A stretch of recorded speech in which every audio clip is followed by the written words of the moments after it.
Everybody wants to talk about building a PC or show how to build a PC. Not a lot of people talk about the things that you need or are highly recommended to build a PC. That's what we're going to talk about today. These are the 5 things that I consider to be the most important for building a PC, and some of them are interesting.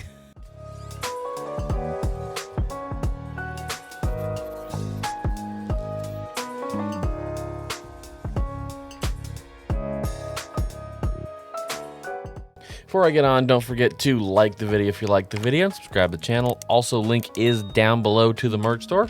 Go get some great merch. So to begin with, I have built a few computers, not many. There are people that have built hundreds of computers. Look at Linus Tech Tips, he builds one every other day.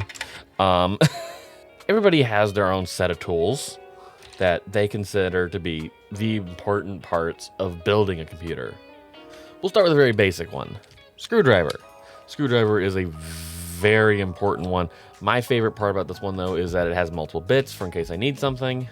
It is magnetic, so that I am capable of grabbing onto screws in case they fall. Like this bottle cap, right? For instance, bottle cap. Very magnetic. I like that. This is a very cheap, like $10 one I got from the place I work. The other nice part about it is it has an extension here so that I can get to harder to reach spots. Now, it isn't the best one. It is also a ratchet one, by the way. I love ratchet screwdrivers. They are my favorite thing in the world.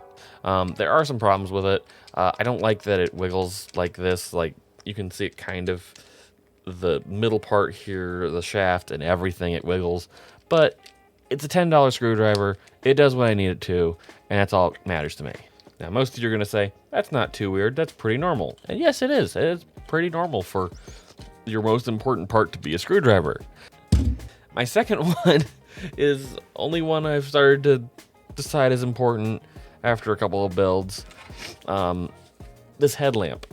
It just makes things so much easier when I'm trying to see in dark corners, because sometimes I can't see into them. And when on camera, well, you know, I don't always have the best choices of lighting currently when I'm building computers. This one will be making an appearance again. I'm going to be doing a video here soon on cable managing my rear. So do get subscribed for that. That video is coming. And this is going to be a very big help for me. Third one is a also very new addition to my set. There is a different way of doing this, but we'll talk about it in a minute. This is from my iFixit kit.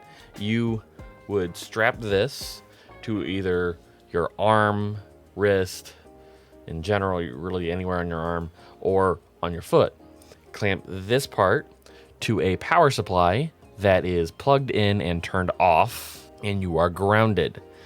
This is something you should do if you're going to be playing around with electronics a bit. That way you don't accidentally electrocute something that's kind of expensive and destroy it. Now, there's a workaround for that without using this.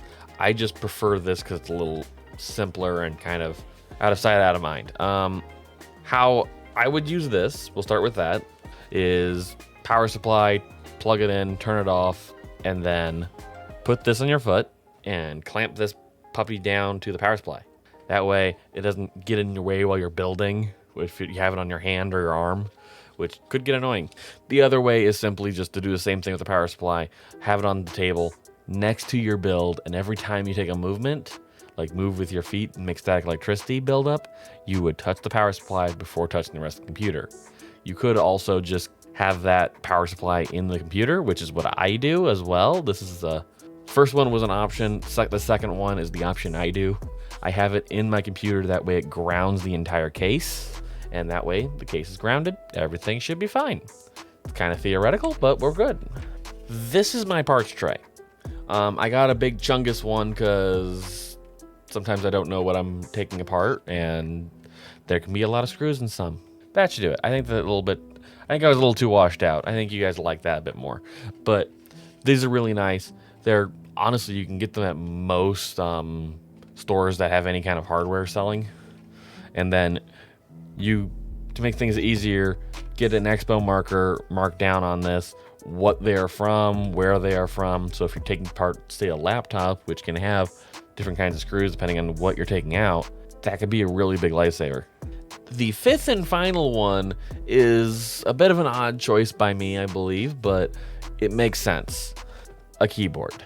Now, I specifically choose this keyboard because it's the keyboard I use whenever I have to do fixes on my own computer or any other computer, because I know this one works, I know how it feels, and also I've found that on some occasions, if you have a custom keyboard, depending on the layout, the delete key doesn't always work, and having my own keyboard that I know for a fact the delete key works is a big thing.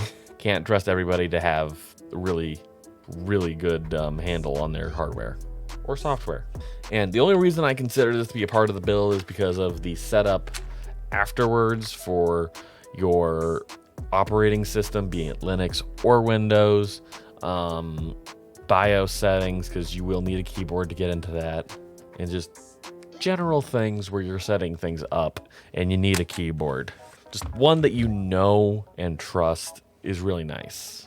This keyboard also has been featured. You should go check out that video.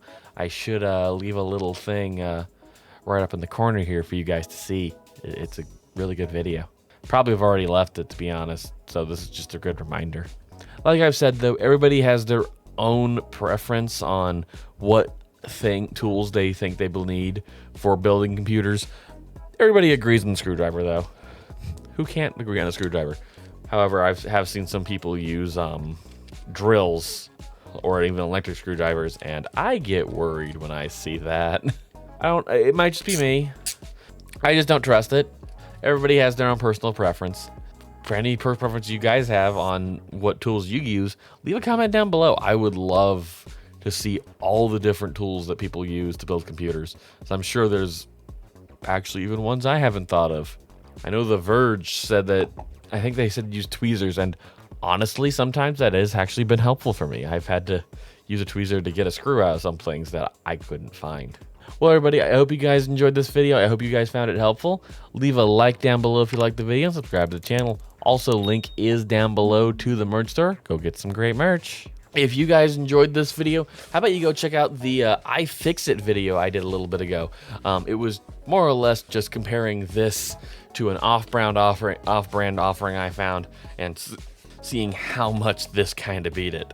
It was a great video, and honestly, not many people can do a lot of building or fixing of computers without iFixit, so big shout out to them. Thank you guys again for tuning in, and have a good day.